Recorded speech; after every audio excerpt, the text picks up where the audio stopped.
All rise. Please be seated.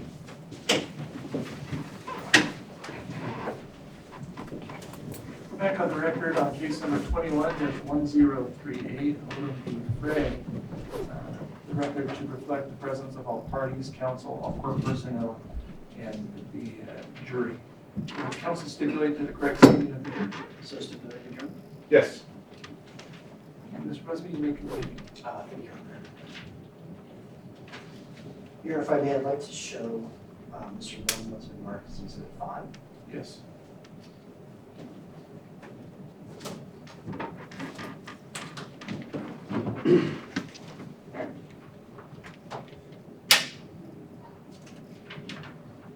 May I approach this one? Go for it. We have an objection, foundation. Is your microphone back on? Yes, sir. Okay. You still need out, you want to address the foundation for 5 minutes? Foundation. Your Honor, I haven't asked any questions about this document yet. I believe I can the objection if that's the foundation. But I'll allow you to. All right, Mr. Lum, I've presented the document to you, which has been marked as Exhibit 5, which is not in evidence. Do you recognize this document?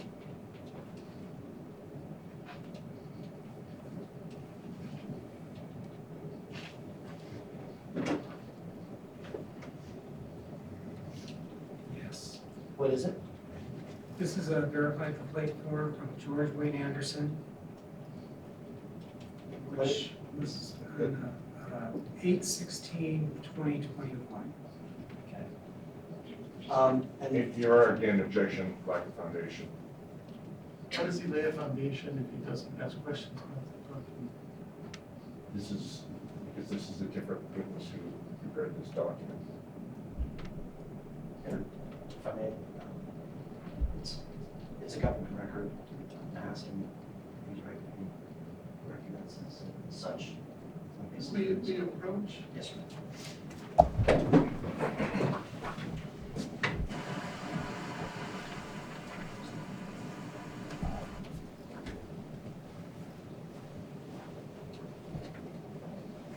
So,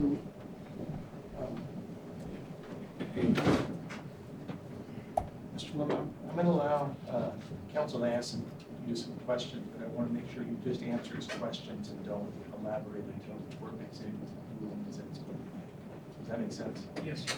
Okay. Go ahead, Mr. Busby. Your Honor, Mr. Lum, you've seen this document before. Yes. Okay. Is this document maintained in the records of the Department of Agriculture? Yes. Okay. Where is it maintained? We have a file room with documents in the Sparks office. Have you seen this document before? Yes. And without revealing the contents of the document, or when is it dated? 8/16/2021. And are you aware of the person whose name is the complainant? Do you know him? Yes. Do you know his current status? Objection No. reading. No. Okay. Okay. No, overrule the objection. Your Honor, I move for admission of Exhibit 5 under NRS 51.155, public record of report. Objection, is hearsay, within hearsay. So I'm going to sustain the objection and find that it's not admissible at this time. All right, Mr. Lum, without referring to that exhibit, on the same date that Ms. Odum made a complaint, on August 16th or 17th of 2021, did anybody else make a complaint?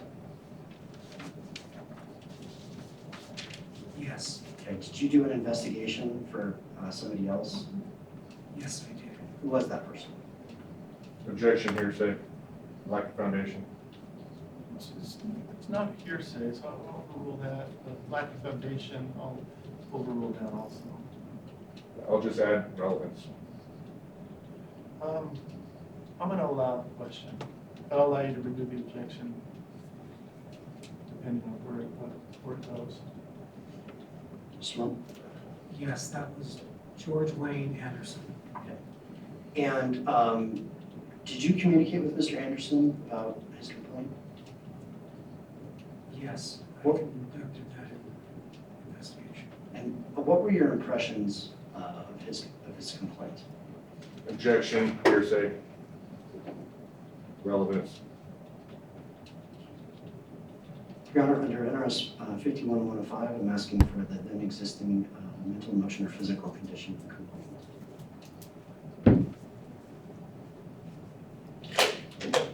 Could you ask me again? Sure, I'm still working through.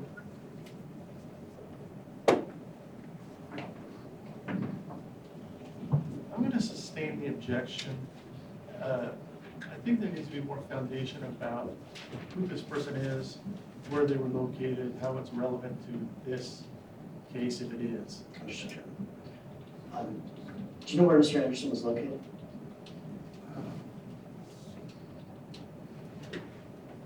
1160. Your Honor, objection, lack of foundation. We're having a witness. Sure, and so what I'm gonna do is, let's take Exhibit 5 back, and, yeah. Go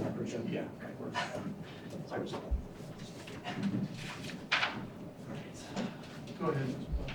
All right. Do you recall whether the complaint lived anywhere near Ms. Odum? Objection, hearsay. Definitely not hearsay, it's overruled. Okay. Should I answer? Yeah. Mr. Anderson was a neighbor of Ms. Odum. Okay. Do you know approximately how far away he lived from Ms. Odum? I believe his property line and her property line joined at some point. Okay. Do you recall just the nature of Mr. Anderson's complaint? Objection, hearsay, relevance.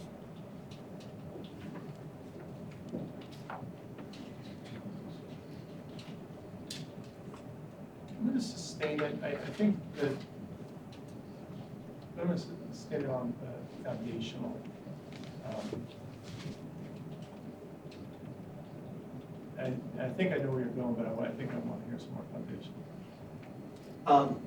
Mr. Lund, what was the nature of Mr. Anderson's complaint? Same objection. So I'm gonna allow the answer, and then I'll allow you to remove your objection. Go ahead. The complaint was concerning an airplane that was flying in the area that day. Okay. Do you know what the specifics of the complaint were? Same objection. Overruled. Without my investigation report, I can tell you very little details. Just tell me what you recall, please.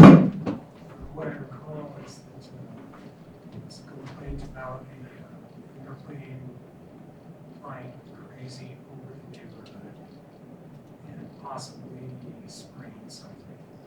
Okay. Same objection, Your Honor, move to strike. Overruled. I have nothing further for this witness at this time. Thank you, Your Honor. Thank you, Mr. Long. He's done. but- Oh. Mr. Leath? Yes. You may take your cross-examination. Thank you, Your Honor.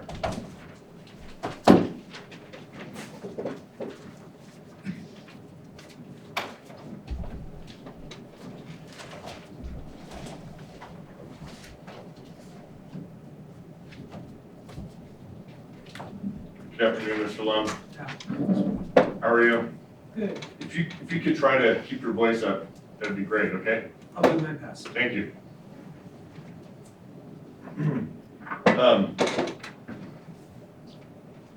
What I'd like to do is have you look at some of the exhibits that we've marked, okay, sir?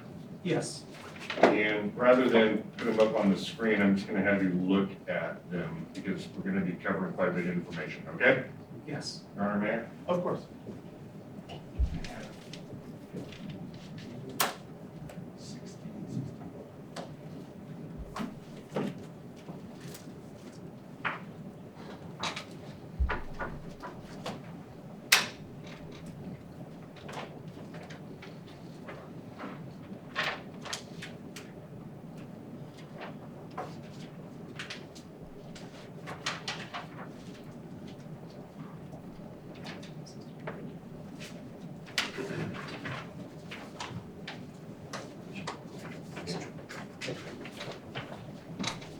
All right, Mr. Lum, here you go.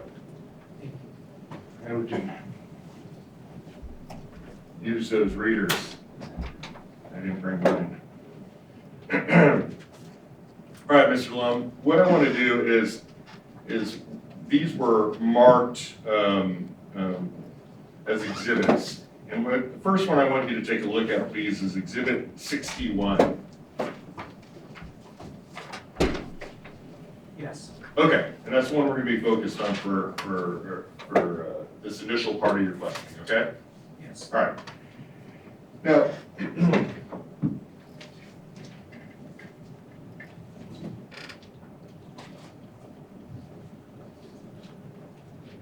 what I wanted to do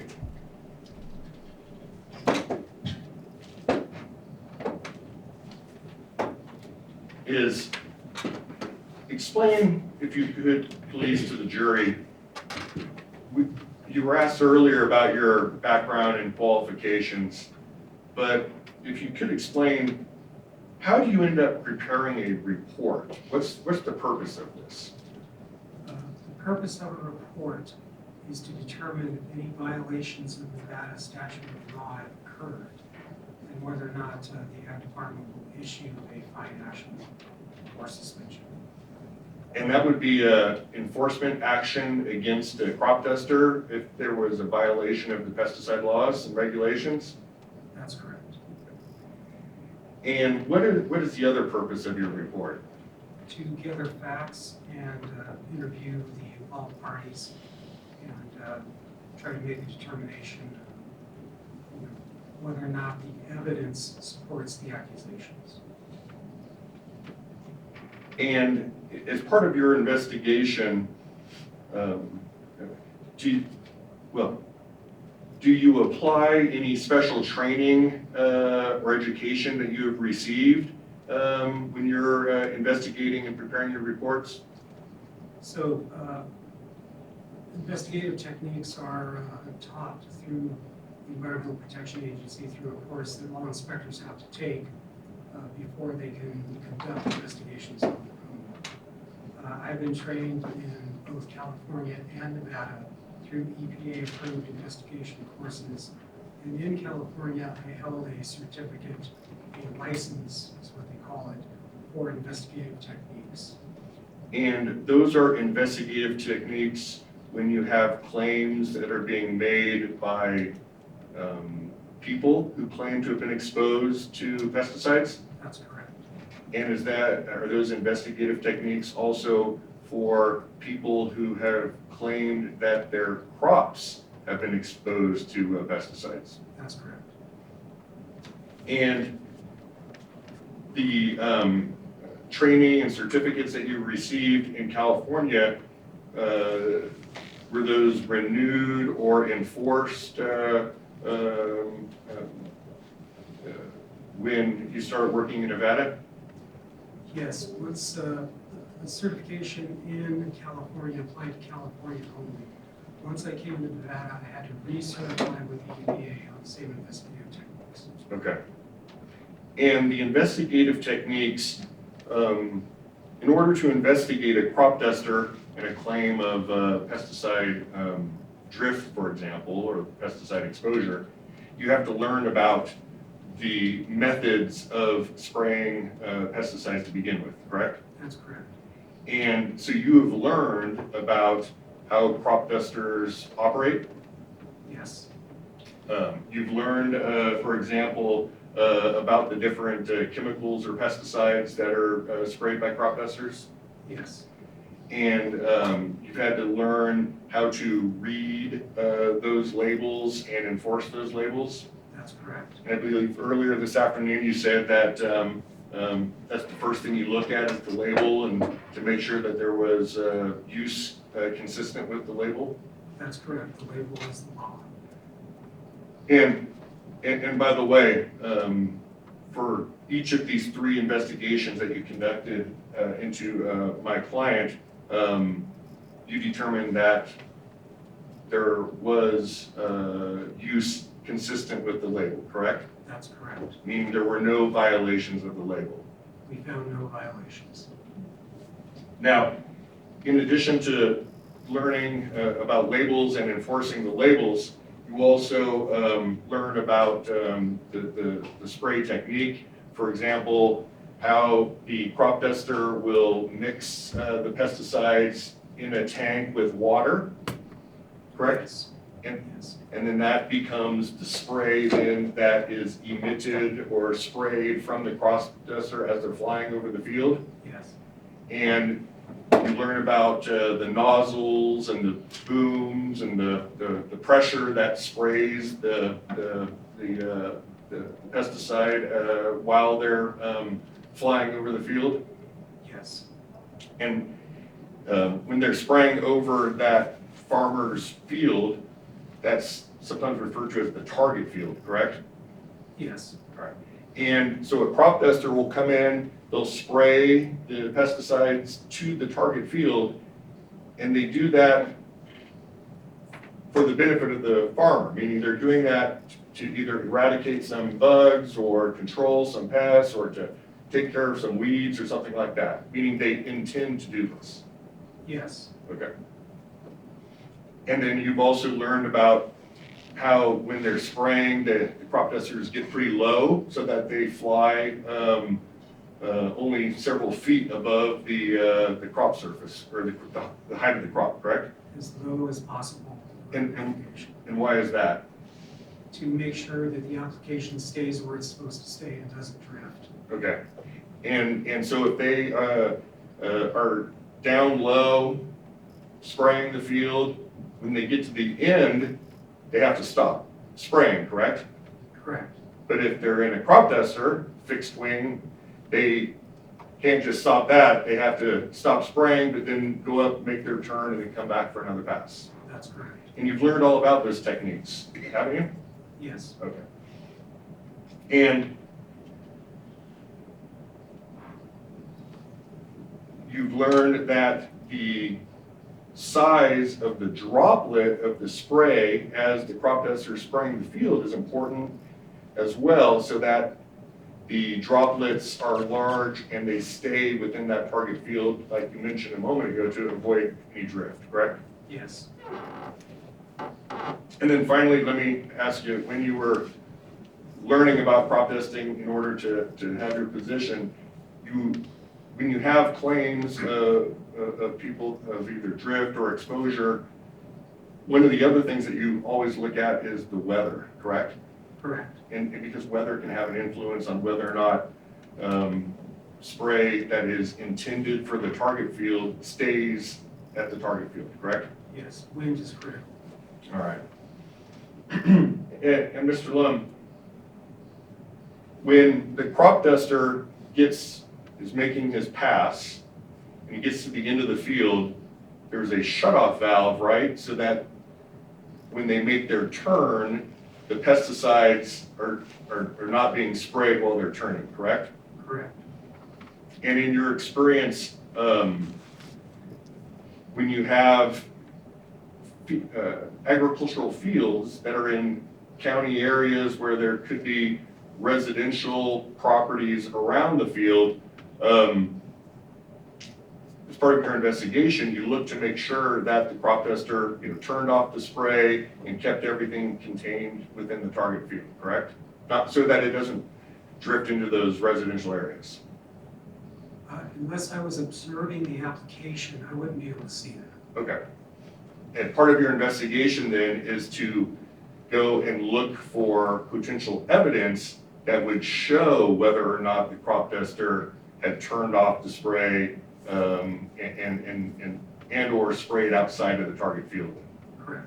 And those techniques that you use to investigate are the talking to witnesses, looking at weather data, collecting samples for laboratory analysis, looking at physical symptoms on either people or plants, correct? Correct. Okay. Thank you. And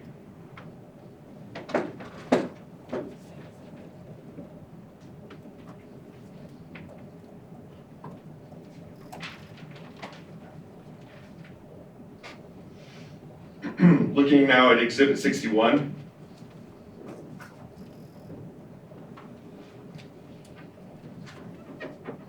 this is your report where you investigated the incident where Ms. Odum made a claim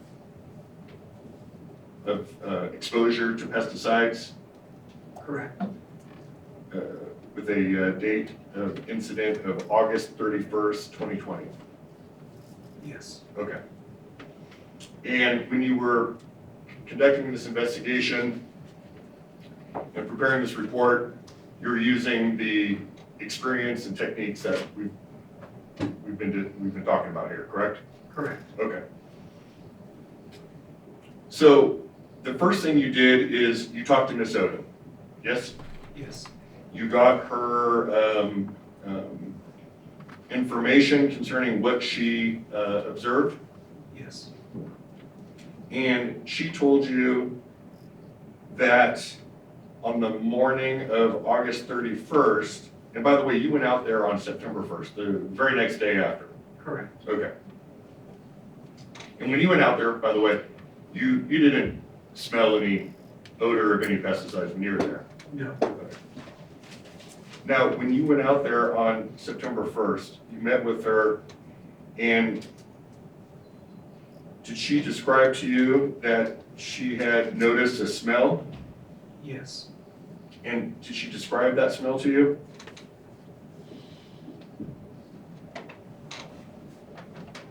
If you need to look through your report to see if she described the smell, other than a chemical smell.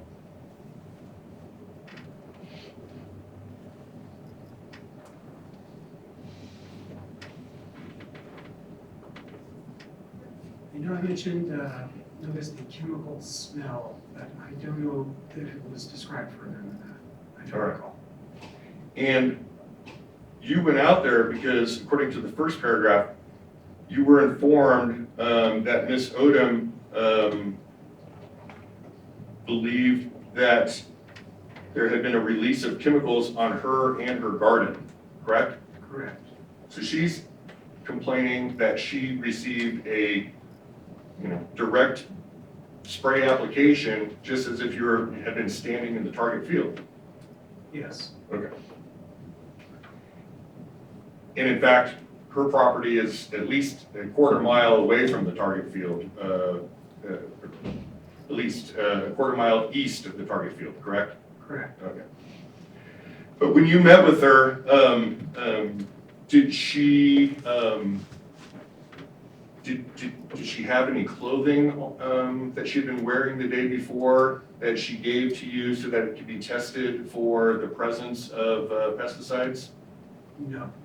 Did she give you a hat, for example, maybe that she'd been wearing that had been sprayed with the pesticides that she was claiming?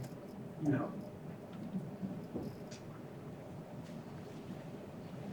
In your experience, if somebody's claiming that they've been exposed to pesticides, one of the things that you would collect would be clothing that they're wearing at the time of the exposure, so that it could be tested by the lab for the presence of any chemicals? Yes, in many cases. Okay. But what you did collect when you were there that day were 2 vegetation samples? Yes? Yes. And one of them was from a pepper plant, Correct. and one of them was from a lilac. Yes. And the lilac is just another type of plant, correct? Yes. And we'll get to those results in a moment.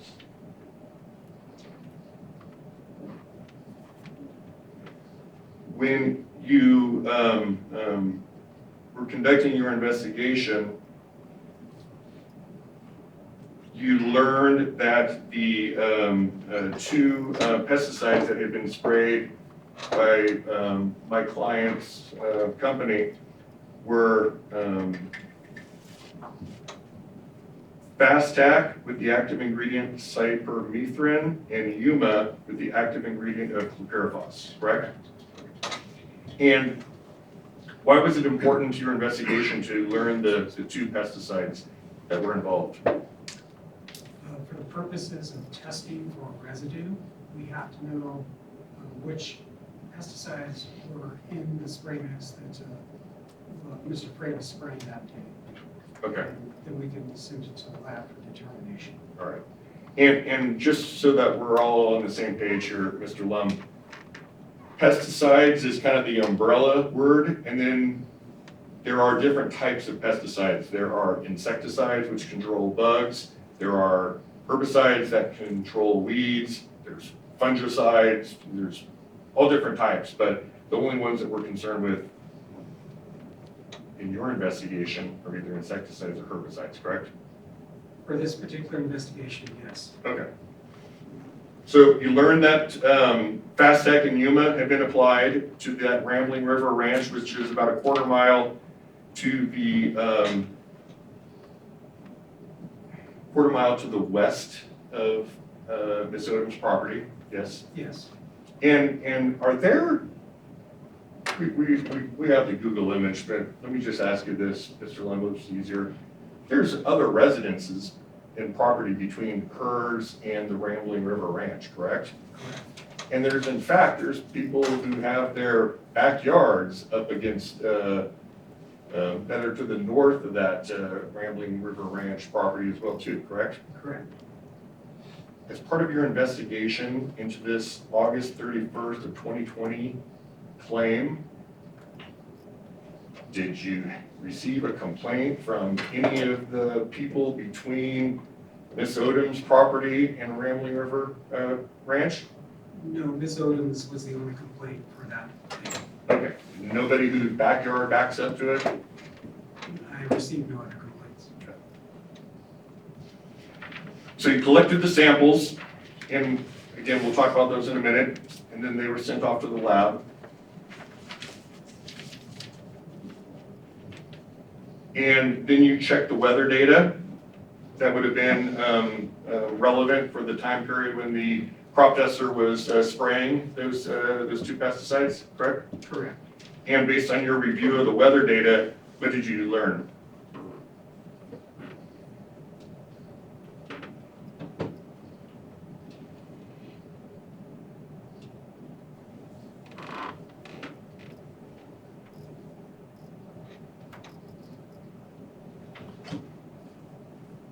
The wind at the start of the application from that day was coming from the south, and at the end of the application was tending from the north. Okay, At no time did the wind indicate that it was spraying toward Ms. Odom's property, okay. which is west of the site. Okay, so the wind was never blowing from the target field towards Mrs. Odom's property, No, correct?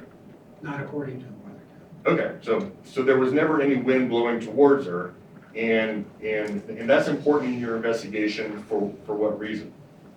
If the wind is blowing from the application site toward another site, deposition drift is much more likely. And it doesn't take much wind for that to happen. Okay, but in this case, there was never any wind blowing towards her property from the target field. So in your experience, it means it would be highly unlikely for there to be any drift, correct? Yes, you're unlikely. All right. And then, and again, that's important to your investigation because you're trying to figure out, based on her claims, if there's any merit to her claims and what happened, because if there is merit to her claims and there was some drift or exposure and you needed to take enforcement action against my client, that's your job. Yes. Okay.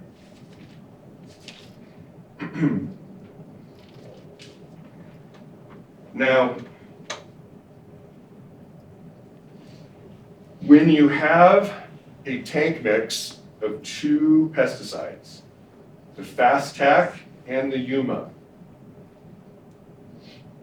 they get mixed up in the tank with water and then they get sprayed to the target field. Correct. When you have a laboratory sample, such as you have here, the plant tissue from the pepper plant that only has one of those pesticides that was in this tank mix, why is that significant to your investigation? Objection.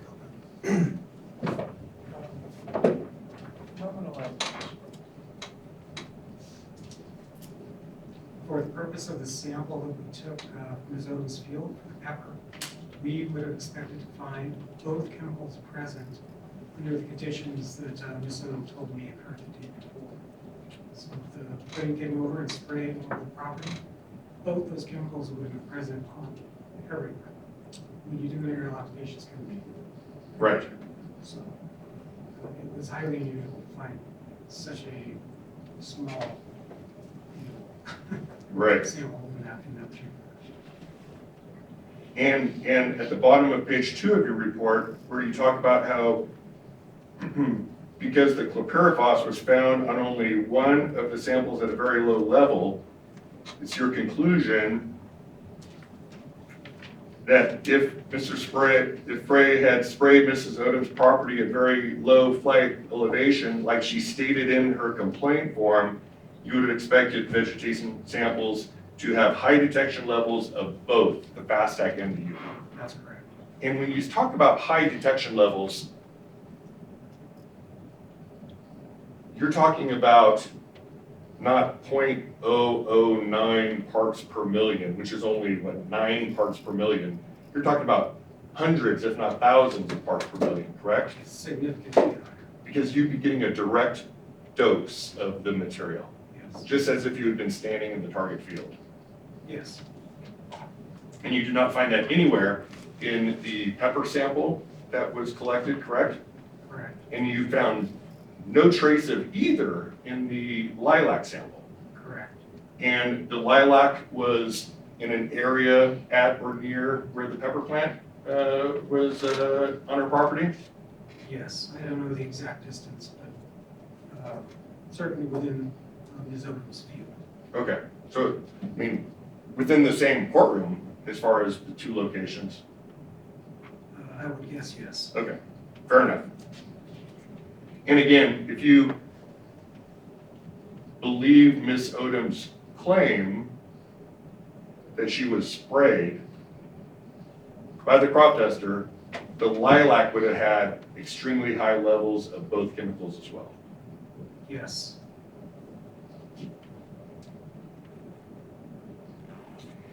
If you take a look at your report,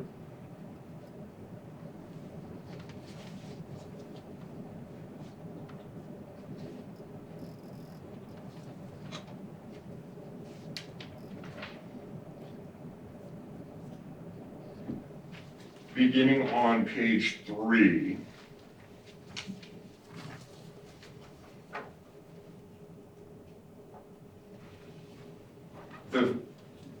the second full paragraph that begins with Miss Odom's farm.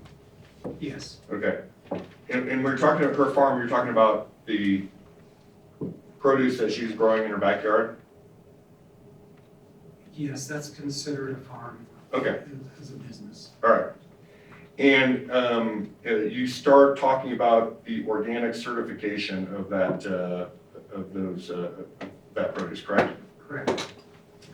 Did she share with you that it was certified organic? Yes, And so based on that information, you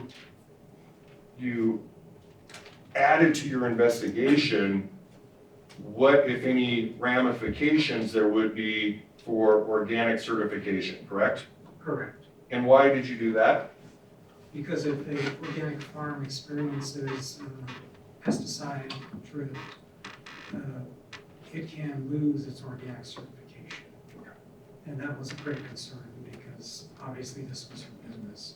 Sure. So I took the initiative of doing a little bit of digging into what was the organic limits as far as pesticide exposure. Okay, and you did that in your report. So in fact, what you determined was that based on the laboratory findings and EPA tolerance limits, which are set by the U.S. Department of Agriculture for organic certification, that her organic certification should still be valid based on your investigation. Yes, based on the USDA information. And those tolerances are established for residue specifically for that pesticide chlorpyrifos, correct? Correct. And also not only chlorpyrifos in produce, but chlorpyrifos on peppers. Yes, And so the USDA has said that if you have chlorpyrifos on peppers, that the tolerance limit is 1 part per million. What do you mean by 1 part per million? so 1 part per million would be for tolerances in peppers in general, or Okay. on a farm. The tolerance is lower for organic farms would be 0.05 parts per million. Okay, So probably, and 0.05 parts per million is equal to 500 parts per million, correct? I'm really bad with those. Fair enough. I think we can take judicial notice of the Objection? You take judicial notice of facts and witnesses. I'll withdraw the question. In any event, so what you learned was that for her crop, for the pepper plant, based on your investigation, she could still continue to maintain her organic certification with the 0.009 parts per million of chlorpyrifos, correct? Correct. Okay. She could have much more than 0.009 and still have organic certification. Up to the limit or slightly below the limit. Yeah, up to that limit of 0.05 parts per million, correct? Correct. Okay. And did you tell her that? Yes, that was in the report that I provided for that. Okay. And did she tell you what action she took with that information? If any? I don't recall if there was a conversation about that. Okay.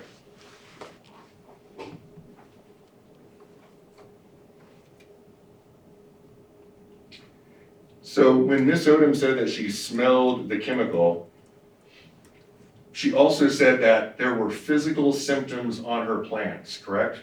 Correct. And physical symptoms, in your experience, would those be caused by exposure to an insecticide? Typically, no. Okay. An insecticide doesn't harm the plant. It is used to control the bugs that are in the plant or on the plant, correct? Correct. It'd be a herbicide if there was physical symptoms, but not an insecticide. Correct. So if her claim is that her plants were having physical symptoms from this insecticide, is that, in your experience, inconsistent? It's something that I have not personally witnessed, but I suppose could be possible with certain insecticides. But again, with a high direct dose as opposed to what you observed here. Yes.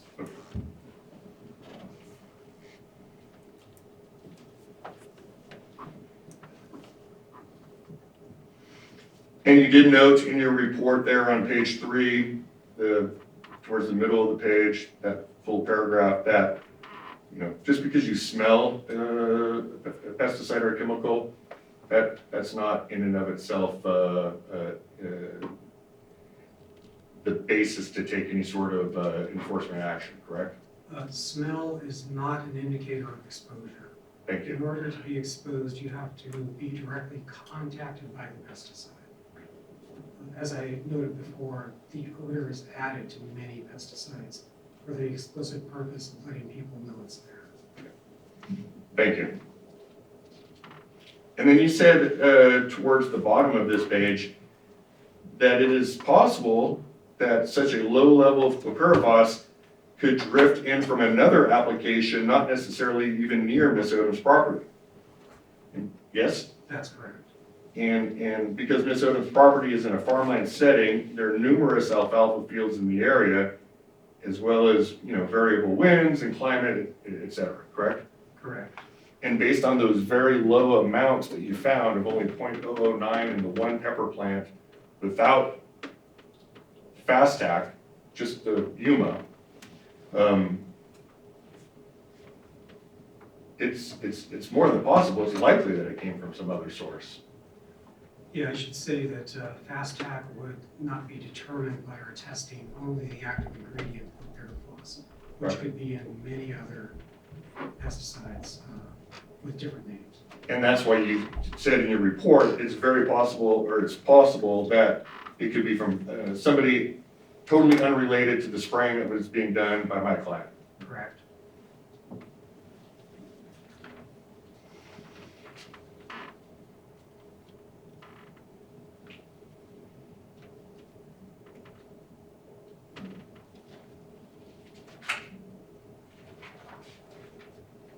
And I said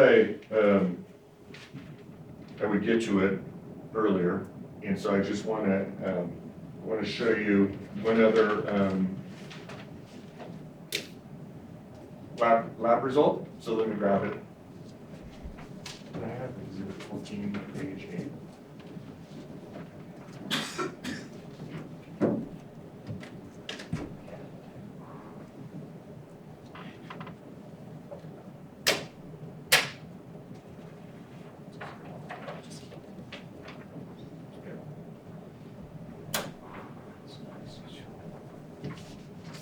Let me show page 8.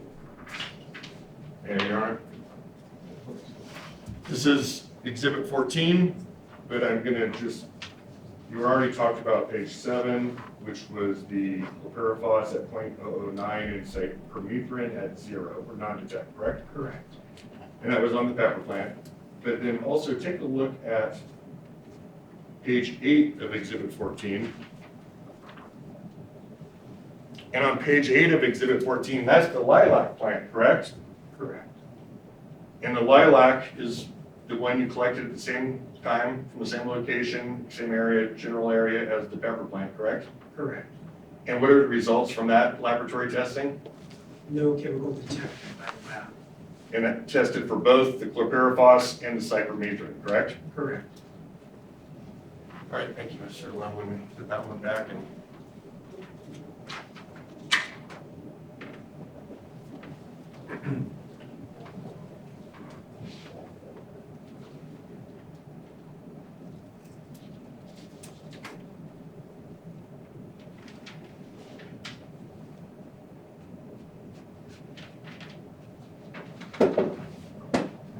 So, Mr. Lum, what I want to do now is turn your attention to your next report. Let's go with exhibit 60. Yes.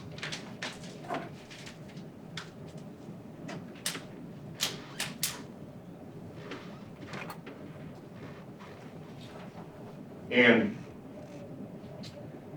with respect to exhibit 60, this is the report you prepared using the same training and experience and protocols that we talked about earlier.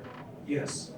And you basically were asked to investigate a claim by Ms. Odum that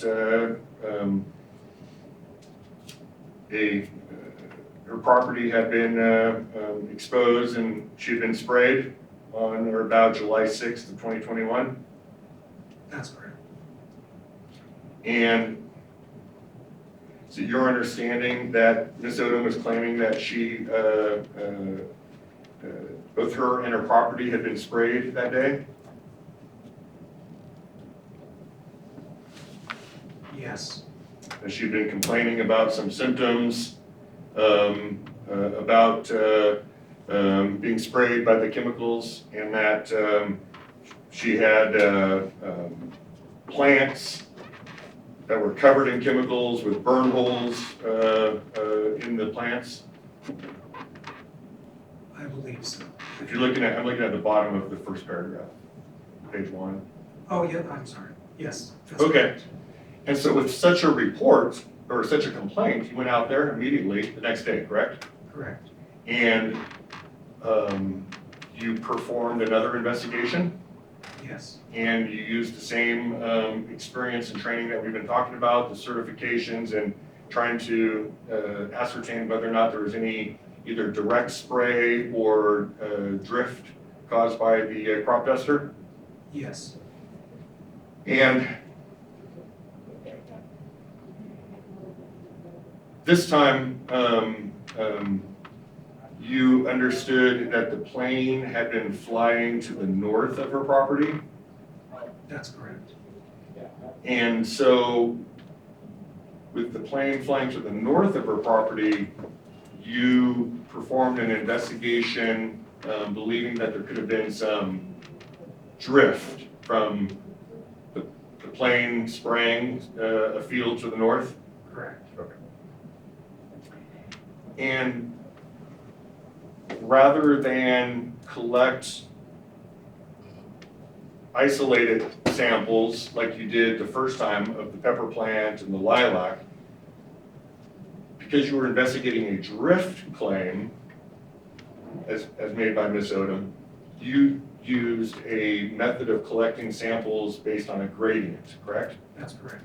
And the rationale behind a gradient investigation, Mr. Lum, is that if you have an application by a crop duster to a target field, and there's drift from that target field downwind to a neighboring field, then you would have the highest concentration closest to the target field, less concentration the further you get away, to a point where there'd be no concentration once you get far enough away from the target field? That's correct. Okay. And that's a widely accepted method of sample collection in your training and experience? Yes, And so you use that method in this case? yes, And you were careful to collect samples in a way that didn't accidentally contaminate one sample location from another by changing your gloves and using separate bags, et cetera? correct. And making sure to go from the area of suspected least concentration to the area of highest concentration in order not to cross-contaminate samples. And by the way, did you see any plants that had burn holes covering them like she complained of? I saw some plants that had dark circles, which appeared to be necrosis of some kind, but it wasn't widespread. Okay. And that you collected samples in order to try to determine that gradient pattern? Correct. And what were the results of those samples that you collected?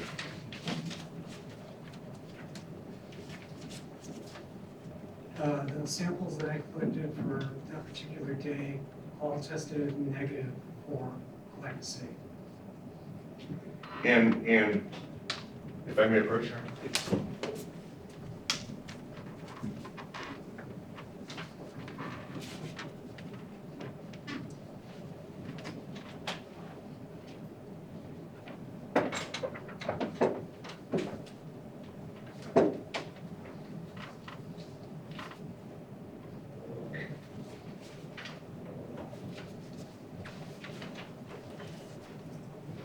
Exhibit 14.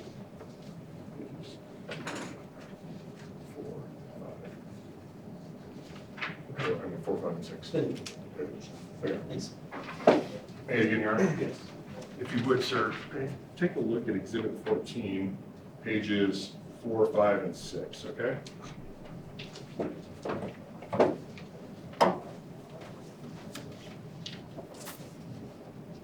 Exhibit 14, pages 4, 5, and 6. Those are the 3 samples that were tested based on what you collected that day? Correct. And those were tested by the laboratory similar to the first claim? Correct. And what were the results of each of those samples? From the Northfield sample, which would have been the one closest to the application, there was no detection of glyphosate. From the midfield sample, which was middle of the field, there was no detection of glyphosate in that one. And for the Southfield sample, which would have been the one farthest away from the application, there was no detection of glyphosate. Okay, thank you.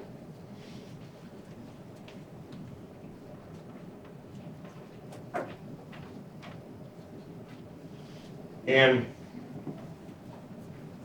why was that information important to your investigation? It indicated to me that drift did not occur from Frey Spray's plane. Okay. That was in that area. And in fact, did you learn that there had been no actual spraying of glyphosate in that immediate area on either July 5th or July 6th? Yes, I did. And you learned that the Frey spray crop duster had merely just been shuttling out to a field, about out by the diversion dam area. I guess it's about 5 miles or so from Miss Odum's place, maybe 10 miles from here in downtown. Near the Hogan Reservoir is what I was told. Okay, and so if the spraying was done that far away from town, did you look to see if any of that spraying that far away had drifted into Miss Odum's property? Well, just doing the testing for the glyphosate was what I was tasked to do. Okay, The accusation was that the plane flew north of the property and sprayed. So that's what I was trying to test for. right, What happened at the Hogan Reservoir was not a complaint issue for us. exactly. And so the allegation in the complaint by Miss Odum was that as the plane was shuttling out to the diversion dam area to spray the corn out there, that that it had also flown close to her and sprayed her, correct? That's correct. Did you see any proof whatsoever of that claim? There was no detection of chemicals from the lab tests.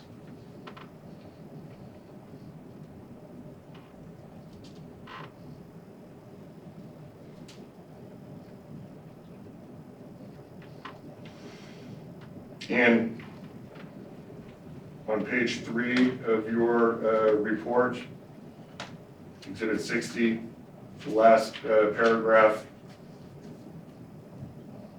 you concluded no drift appears to have occurred.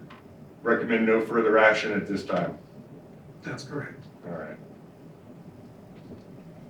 And as a result of your investigation into this particular incident, was there any enforcement action taken against my clients? No. And I noticed you did say this earlier in your testimony, and you mentioned it in your reports. I think you called it maybe just like some good neighbor advice. That's correct. And is that common for you to do? It is. Yeah. Everybody, you want people to get along, right? Absolutely. And you want neighbors who are farming to try to get along with their residential neighbors. That's correct. And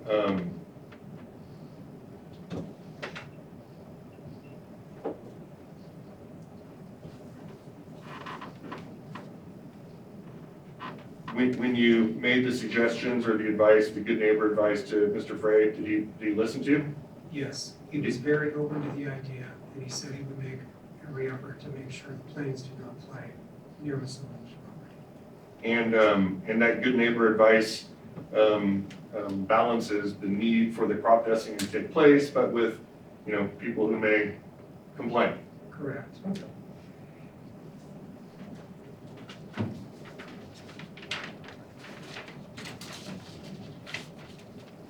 And then taking a look, then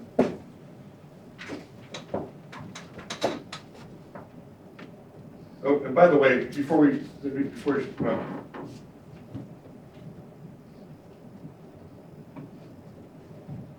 let me ask you this, Mr. Wimmer. There was a suggestion that you should have gone out and tested the spray tank on the crop duster to check to see what residue was in it. Do you normally do that as part of an investigation into a drift claim? That's not standard protocol. Okay. Taking a look at Exhibit 59.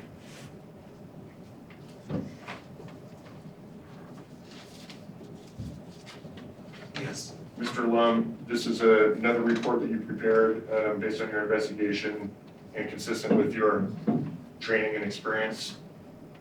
Yes, So, Ms. Odum made a claim that on August 17th of 2021, she had been sprayed again, yes, and she claimed that she had been another direct exposure to her person and her property. yes.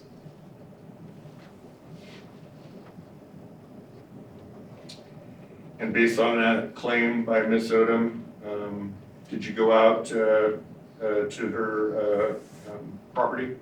Yes, I did. You went out the very next day, right? Yes, And it's important to go out there timely because, for example, if you're going to be collecting samples, you want to get as fresh as samples as possible, correct? that's correct. And likewise, if somebody is complaining about medical issues from an exposure, you want to be responsive to that type of a claim, correct? Yes, And when you went out there on August 18th of 2021, did you collect any samples of the clothing that Ms. Odum was wearing when she claimed she got sprayed? no, You didn't collect any sweatshirt or jeans or a hat or any gloves, anything like that? no,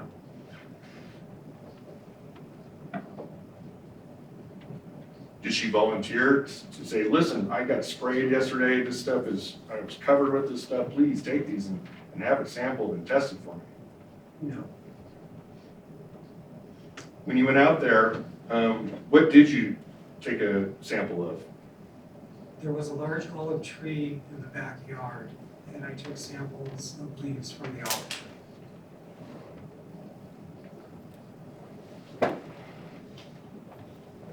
And when you were out there collecting samples from this olive tree, you did not observe any signs of aerial drift or smell any pesticides during this time, correct?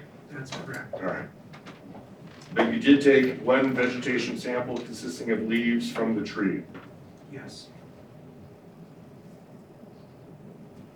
And Ms. Odum had said that the plane approached her property from the south and flew directly over her backyard, apparently to the north. yes, And so you took samples from the south-facing portion of the olive tree, correct? yes, Because if she had been sprayed and her property had been sprayed and that olive tree had been sprayed, then the leaves on the south side of the olive tree would be the ones that could have been covered by the chemical, correct? in an aerial spray, the entire tree would have been covered by the chemical. Okay. And did you take those samples from the olive tree in for testing? Yes, And I think we covered this earlier, but what were the results of that testing?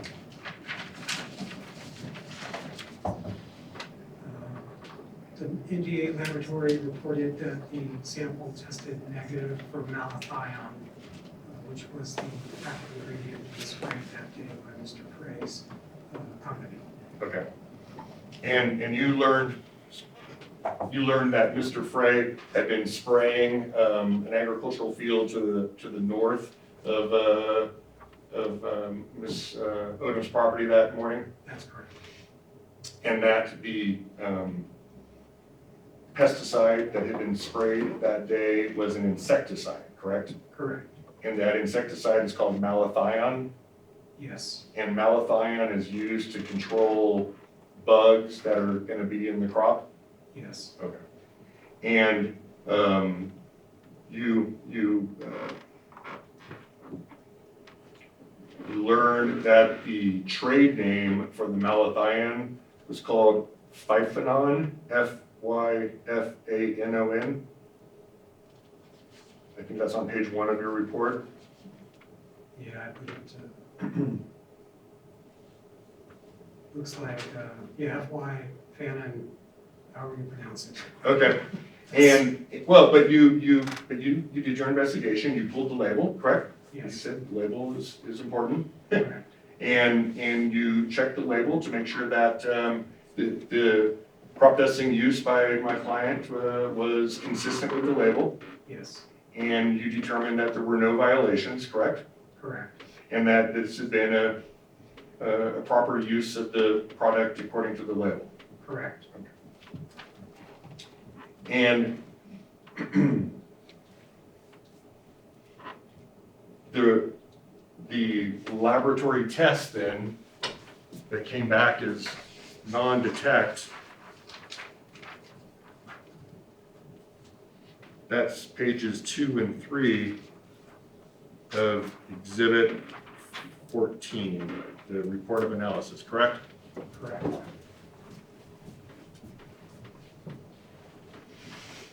So if,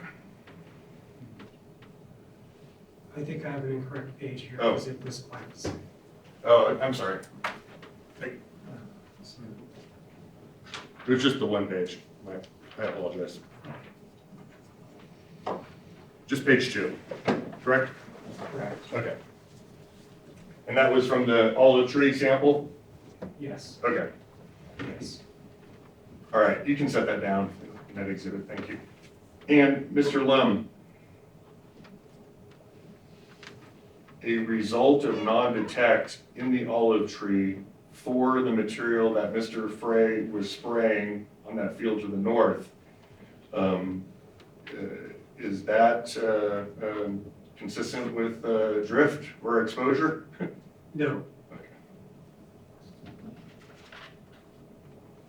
But you continued to do your due diligence. You looked at the weather data as well, correct? that's correct. And at the top of page 2 of your report, the wind was blowing away from Ms. Odum's property at the time of the application, correct? That is correct. And based on your investigation, your findings, you determined that there does not appear that there was either drift or a direct application of this insecticide malathion by my client to Ms. Odum or her property, correct? That's correct. And at the very bottom, you determined that as no drift appears to have occurred, I recommend no further action at this time. Yes,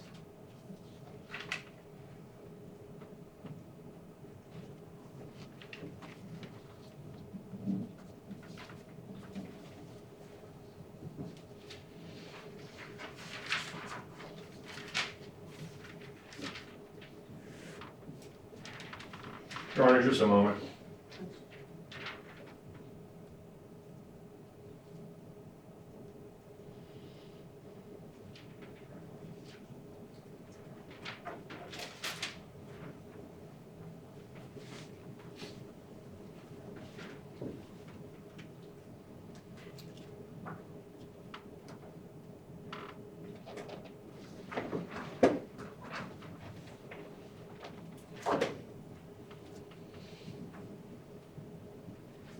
And Mr. Lum, just to wrap up, as a result of each of these 3 investigations, it was your determination that there was no enforcement action taken against my clients, correct? that's correct. This is all the questions I have right now, Your Honor. Thank you. Thank you. Thank you, Mr. Lum. Thank you. Mr. Busby, you redirect? Yes, thank you. Be very brief, Mr. Miller. All right. So, Mr. Leath asked you some questions about your analysis largely being based on the direction of the wind, right? And how that would have affected, whether or not there would have been pesticides from Mr. Frey's planes on my client's property. Is that right? That's one of the indicators. All right. And I believe you testified for the August 31st, 2020 incident that you believed there was this kind of big field to the left.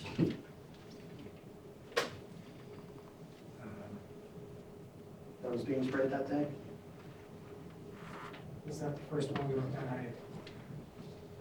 That's the first August 31st, 2020 incident. Yes. Remember marking up the screen and marking up this field to the left there? Yes. Okay. And would you agree that Ms. Odum's property is 5862 McPherson? Yes. Okay. Is that to the west or to the east of that parcel?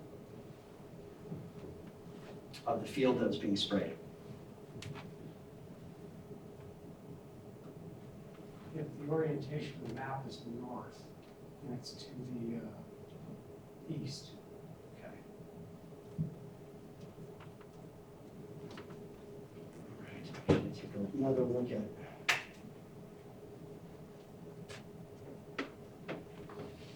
Exhibit 61. Do you see this last sentence there where you say Ms. Odum's property is west of the field where the pesticides were sprayed? Yes. Okay. Mr. Lund, did you, on any of the occasions at issue, did you ask my client for articles of clothing that she was wearing at the time of the incidents? No. Okay.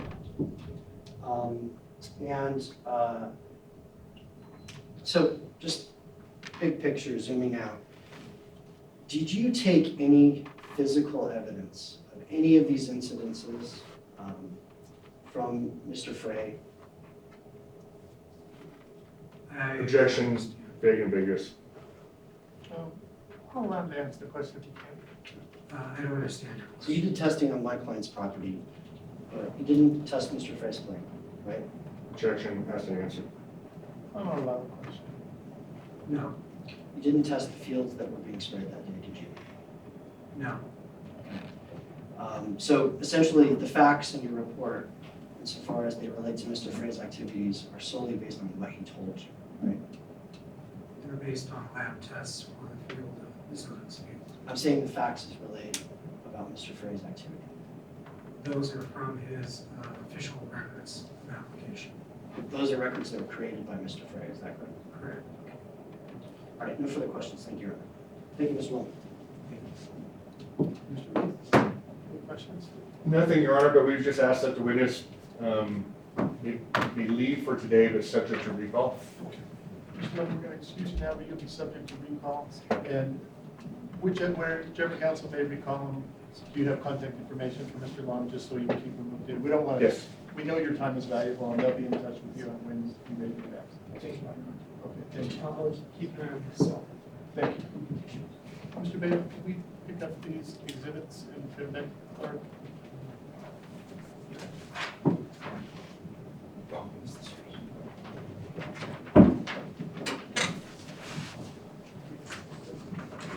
Your Honor, page 2 fell out of the exhibit. And you can go ahead and help them, make sure we get them in the right order there. This is page 2.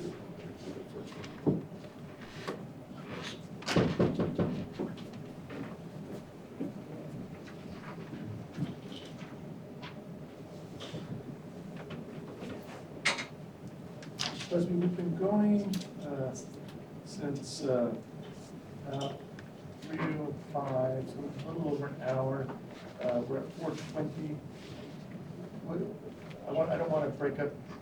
What are your thoughts? Your Honor, I'm hearing a storm outside and some thunder, and for continuity's sake, we would prefer if it would please the court to begin calling our witnesses tomorrow. I believe I can shuffle through them a bit more quickly when I'm a bit more. Any objection to that? Can we recess for today? No, Your Honor, no objection. So ladies and gentlemen of the jury, we're going to have our overnight recess. Excuse you for today, and we'll bring you back tomorrow at 1:30. We'll ask if you could return about 1:20. We'll try to start by that 1:30. You're admonished not to converse among yourselves or with anyone else on any subject connected with the trial. Do not communicate with anyone in any way regarding the case or its merits, either by phone, email, text, internet, or other means. Do not read, watch, or listen to any news or media accounts or commentary about the case. Do not do any research, such as consulting dictionaries, using the internet, or using reference materials. Do not make any investigation, test a theory of the case, recreate any aspect of the case, or in any other way investigate or learn about the case on your own. And additionally, it is your duty not to form or express an opinion on any subject connected with this case until it is finally submitted to you. You're directed to return to the jury room tomorrow at 1:20 and try to start promptly at 1:30. So we'll go ahead and excuse you.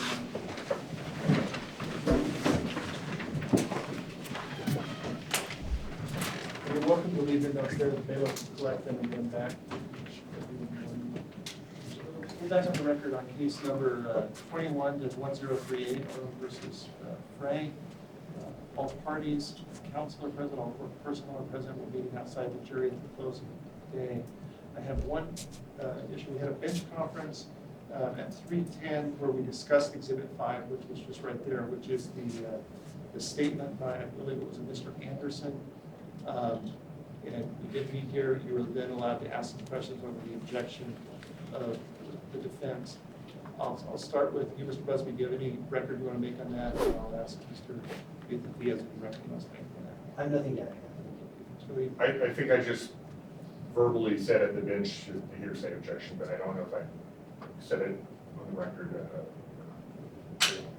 and I agree that that statement is hearsay. I did not allow it at this time, but I allowed you to renew it based on other evidence as it may come.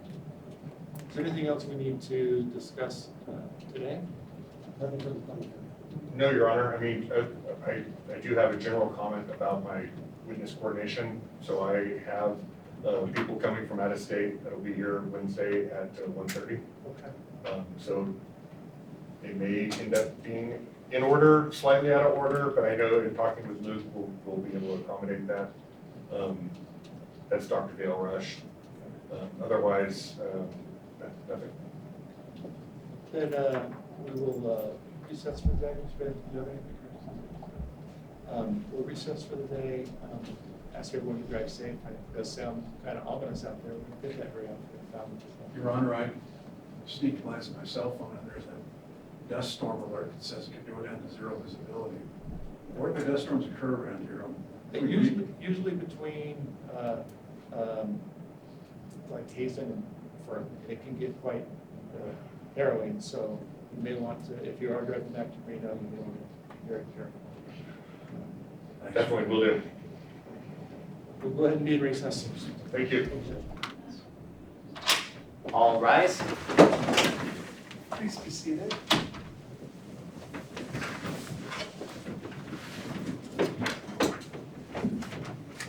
Good afternoon. I hope the drive back was not too dusty yesterday. Not too bad. It's raining very hard. The thunderstorms are horrible. Well, we're back on the record on case number 21-1038, Odum v. Frey. Parties and counsel, all personnel are present. We're meeting outside the presence of the jury. This is day 2 of the jury trial. We're meeting, I wanted to address an issue with respect to an exhibit. Ms. Clerk, what exhibit was it? Exhibit number 43. Exhibit number 43, I think there were, they have been given to us with some pages not included. And I just want to make sure before we do anything that we all understand where we were and what, and that there's an agreement on what we do. And Mr. Leath, you want to address that? Yes, Your Honor. Exhibit 43, when we were providing copies to the court clerk, based on the way that my office had it collated, the clerk ended up with only pages bait stamp 144 and 145. So when I arrived today, I provided the court clerk with pages 146, 147, and 148. And in the description, I think it had those Bates numbers listed. Is that accurate? That's correct, Your Honor. So now Exhibit 43 is complete. Okay. And, well, we haven't added it in yet. I wanted to do Sure. it on the record. But Mr. Busby, do you have any objection if we add that into that exhibit? I do not. I received the complete exhibit in what was sent to me prior to trial by opposing counsel. So we'll go ahead and add those in for that exhibit. And that exhibit has already been admitted by stipulation. Is that correct? Correct. Okay. So, And we will further stipulate based on those additional pages. Very well. And Mr. Busby, you agree with that? Yes, sir. Very well. Thank you, Your Honor. Thank you. Mr. Leath, let's go ahead and bring in the jury. Or is there anything else we need to do before we do that? Your Honor, I did want to make a motion. Okay, Go ahead. What's been marked as exhibits 1 and 2 in the document that's been provided to the court. Number 1 are defendant Jerry Frey and Frey's responses to the plaintiff's first request for admission. We would move that those be admitted into evidence. And Mr. Leath? Your Honor, well, we're objecting and Carl Hebert's Leath. handling that prior acts issue. Carl Hebert for the defendants, Your Honor. The problem with this is request for admission number 8, which is exhibit 2. It says admitted. Exhibit 1. Response to request for admission number 2. So exhibit 2 is admissions and exhibit 1 is interrogatories. Okay, sorry. Anyway, number 8. So let's take exhibit 1, interrogatories. Is there any objection to the interrogatories? Yes, Your Honor, for the same reason. Okay. Okay. Here's the problem, and it's essentially services and request for admission number 8. Admit that prior to the year 2020, Frey Spray and Jerry Frey had knowledge that Odum had previously complained she had been personally sprayed by pesticides by Frey Spray and Jerry Frey. And the response to number 8 is admit we were aware of a complaint, but deny liability and deny that she was personally sprayed. What this is premature. The court has yet to rule under Taylor versus Thunder that these prior bad acts were relevant or admissible or that they've been proven by clear and convincing evidence. This is an end run around the Taylor hearing that the court has yet to, hearing determination this court has yet to make. We put this stuff in, we are telling the jury that there were prior complaints before you rule. So it's premature. Mr. Busby? Yes, Your Honor. Nevada Rules Civil Procedure 36B deals with the effects of an admission. And it states a matter admitted under this rule is conclusively established unless the court on motion permits the admission to be withdrawn or amended, etc. By admitting to this fact, we need a qualified admission, but it is an admission. That he's aware. Yes, Yeah. that fact has been conclusively established. I don't know if it gets any more clear and convincing than that. Sure. applicable test. Sure, I would think it has to, the awareness factor, that admission would satisfy the clear and convincing standard. Now, we would still have a non-propensity reason for the, and I guess we frequently call it the relevancy prong was prong 2, and then the weighing factor, the prejudicial and probative value. I can see how this is going, Your Honor, because even if you decide that you don't want to prove a prior bad act in this courtroom and take this trial into next week, he's still going to be able to say, if you rule in his favor, well, that you had complaints, didn't you? You were aware of a complaint, weren't you? Yes, so what? And where's it stops there and we can't rebut that? It's the thin end of the wedge, Your Honor. And we can move to amend right now and withdraw that answer, withdraw that response. But the truth is, we knew there was a complaint, but we admit nothing else about it. Sure. And That's what the answer says, right? Yeah, and that leads us, which is where he wants to go, right into, well, you had other complaints, didn't you? Now we're proving another complaint. So it seems to me that Taylor versus Thunder trumps this request for admission.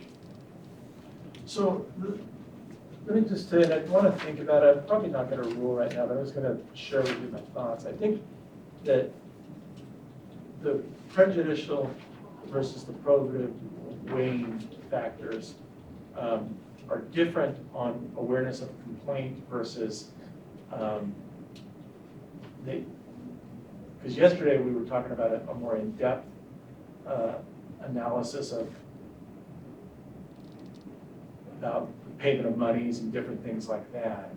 I mean, I don't think it's nearly as prejudicial to say you're aware of complaints. In the business, I just kind of imagine in the business that Mr. Frey is in, that you're gonna be aware of a lot of complaints, but that's a different analysis from a prejudicial standpoint than if we get to those other issues that Mr. Busby was talking about yesterday, the payment of money and, the settlement. It creates an inference. There was something to these complaints. What if there had been 59 other complaints? And the response to the request for admission was, were you aware that there were 59 other complaints? Well, that inescapably leads, maybe none of them panned out. Sure. That inescapably leads to the jury So if we deciding. had 59, I might weigh the prejudicial impact different than Your Honor, one. that was an illustration. Yeah, no, An exaggeration to no, prove the I point. understand. But it leaves with the jury the thought that, well, maybe these other complaints had some merit. Maybe that's why it's coming out here. And of course, we can't bring out from, at least I don't think we can or want to, bring out from Mr. Frey that, well, yeah, but that complaint was denied by the Department of Agriculture. I never fined. It's the thin end of the wedge, Your Honor, and it leaves this hanging there that there's a complaint. They're gonna wonder, well, what happened to it? Why was there a complaint made? What was Salisha Odum's doing? And then it leaves them just speculating about what happened. Sure. I mean, I suspect, I'm gonna let you respond, but I suspect that if I let it come in, that you would be able to then, I don't know what the results were, but if the results were, if you just represented that it was investigated and there was no finding and no fine, I think that would be relevant. But that's the problem. Now we're into prior bad acts. How far do we go rebutting prior bad acts? Sure.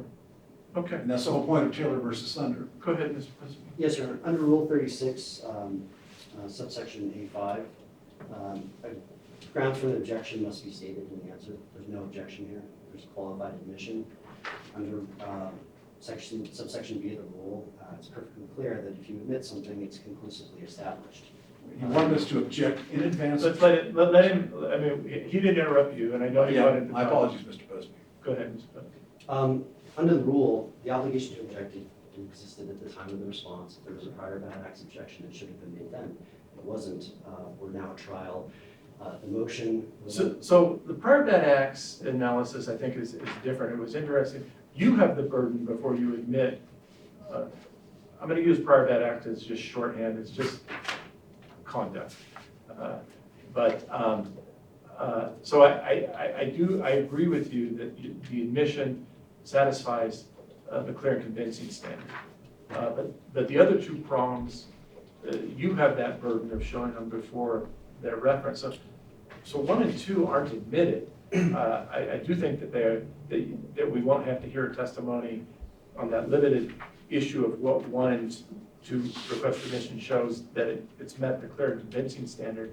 Still have to show a relevancy, non-propensity purpose, and you have to show that its probative value is not substantially outweighed by its prejudicial impact. Your Honor, and it's clearly relevant because it goes to the intent element of the claims we've made, whether or not prior to. But that's a different thing than the motion you made. You just made a motion to admit it based on the admission. And so that, it's not admissible right now as it stands. Because you have the other two prongs.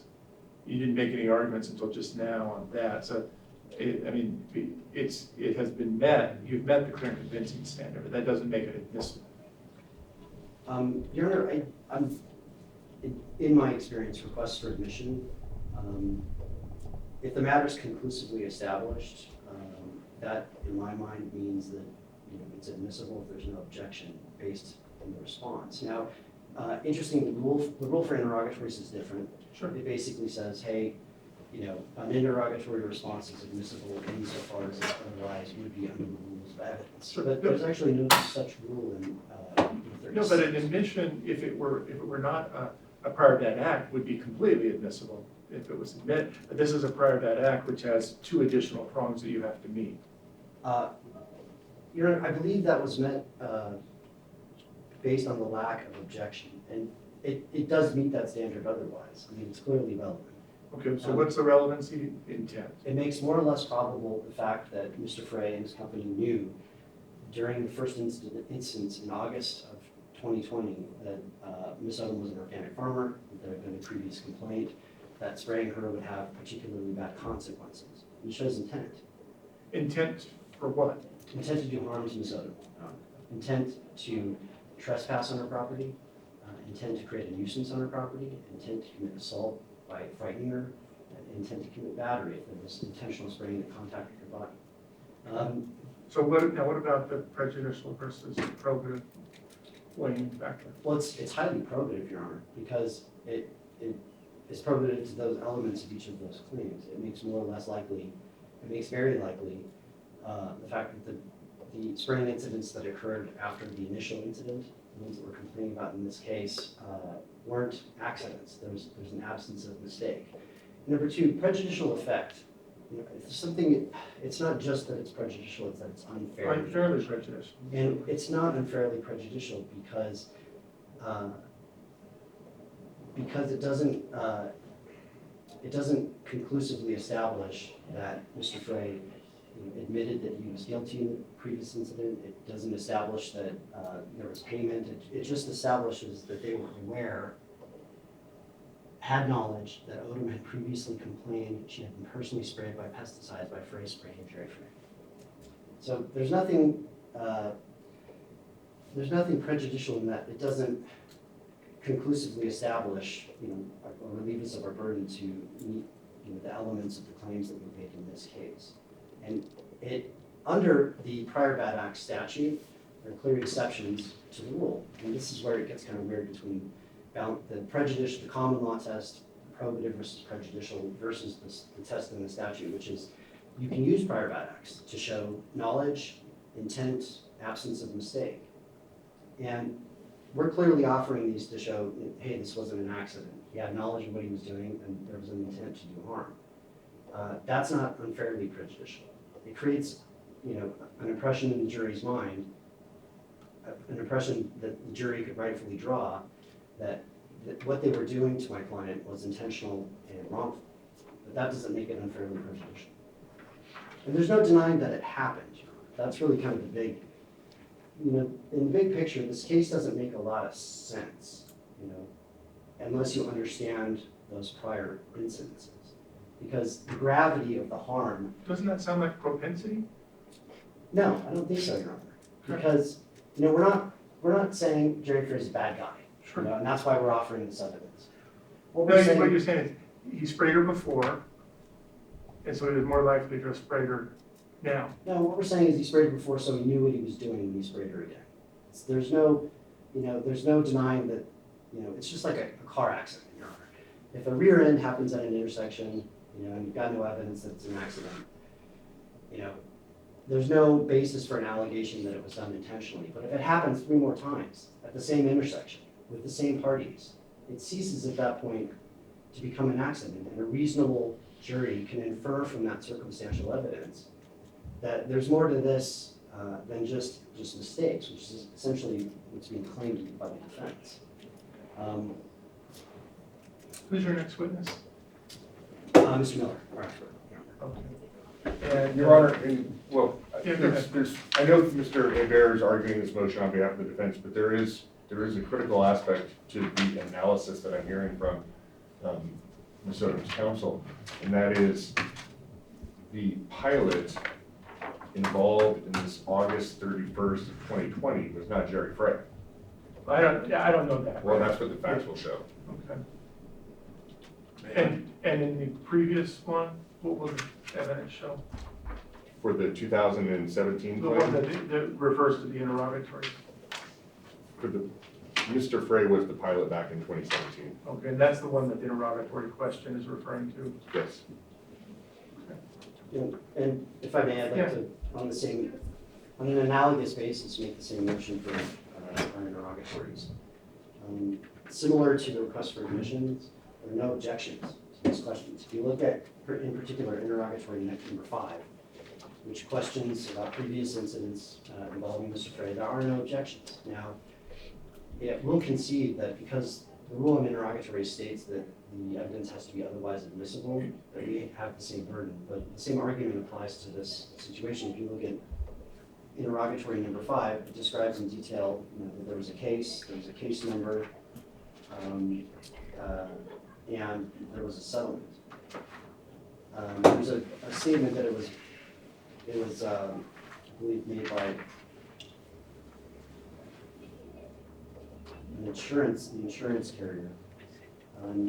But, you know, there was no objection. It's an odd thing to put in response to interrogatory, but, I mean, it described the previous case. And so I just want to make sure, I want to make sure I understand your position on the requester's admission. Yes, sir. You believe because it was admitted that the Thunder standard doesn't apply to the three-pronged analysis? We believe that by answering a request for admission without an objection as required by the rule, that they waived that argument. Read me the rule. Subsection E or The rule that you're referring to about the objection. okay. This is Rule 36, subsection A5. Objections. The grounds for objecting to a request must be stated. A party must not object solely on the ground that the request presents a genuine issue for trial. And again, subsection B, we think is applicable here. A matter admitted under this rule is conclusively established unless there's a motion to change the answer. And I don't think they're saying that it wasn't conclusively established. They're just saying that that prong 2 or 3 of the Thunder test make it not admissible. That's the defense argument. Is that fair? May I? Yeah. A couple of things. First of all, he's waiting around discovery, answers to interrogatories and responses to requests for admissions. And he's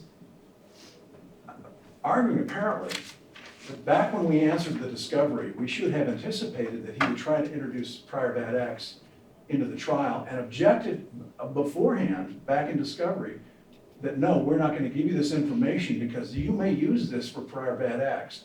And I'm unaware of any discovery objection that says prior bad acts object. It's not there.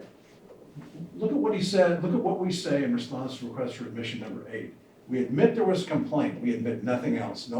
He's trying to shoehorn liability, he's trying to shoehorn intent for punitive damages, he's trying to shoehorn knowingly into this one response to the discovery. It's not there. And what I'm saying to the court is, not only does he want to avoid the 2 prongs that you've talked about, admissibility and relevance, but he wants to slip the prior bad acts into this motion. This response to request for admission be admitted into evidence. The only thing it admits is that we know there was a complaint.